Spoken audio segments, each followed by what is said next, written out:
Now we are going to go over the scoring rules for nonsense word fluency. Rule number 1, underline each letter sound the student says correctly, either in isolation or in the context of the make-believe word. Rule number 2, for scoring correct letter sounds, score the student's final answer. Rule 3, for whole words read, only give credit if the student's first and only answer was to read the whole word correctly without first sounding it out. Rule 4, put a slash through any incorrect letter sound. Rule number 5, leave blank any inserted sound. No credit is given for WWR when a sound is inserted.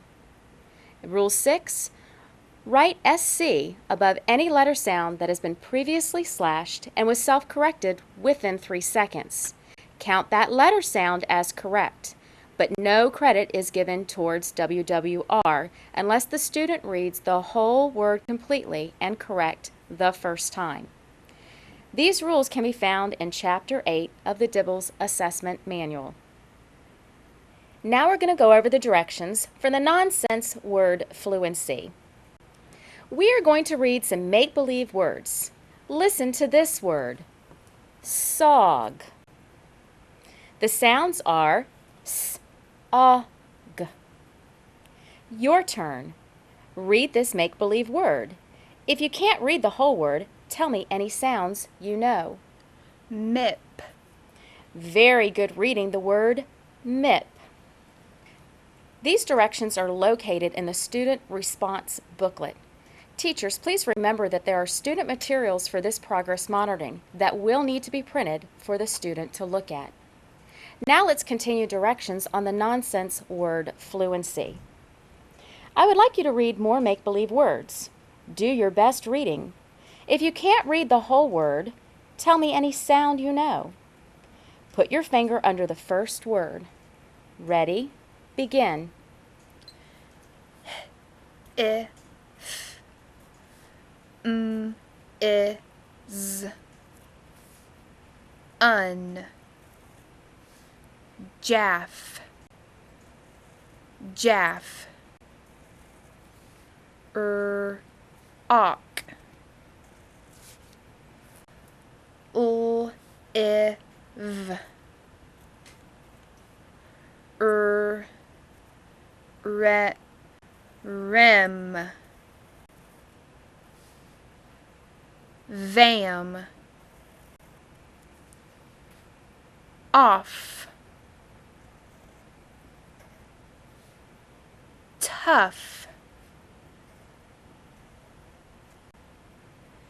y, e, g, y, e, j, slig, zat. Stop. Now let's score the nonsense word fluency. Teachers, please make a note. When a student self-corrects, please mark SC for the self-correction. Now let's score. Let's count all the correct letter sounds in for the first row. 1, 2, 3, 4, 5, 6, 7, 8, 9, 10, 11, 12, 13, 14. There are 14 correct letter sounds in the first row. Let's count the whole words read. Remember, it must be the whole words read the very first time. So we have one word here that was read the first time all the way through. Jaff does not count because it was repeated. So there is one whole word read. Let's go to the second row. 1, 2, 3, 4, 5, 6, 7, 8, 9, 10, 11, 12. There are 12 correct letter sounds in the second row. Let's count the whole words read. 1.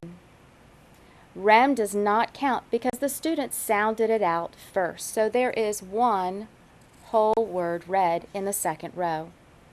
Let's go to the third row. 1, 2, 3, 4, 5, 6, 7, 8, 9 correct letter sounds. Remember, the self-correct does count towards correct letter sounds. Let's count the whole words read. We have one whole word read. Lig does not count because the student inserted a letter. That is indicated by the slash over the line. So there is one whole word read in line 3. Now let's add up the score. We have 14, 12, and 9. So we have a total of 35 correct letter sounds. 1, 2, 3, a total of 3 whole words read. These rules can be found in Chapter 8 of the Dibbles Assessment Manual.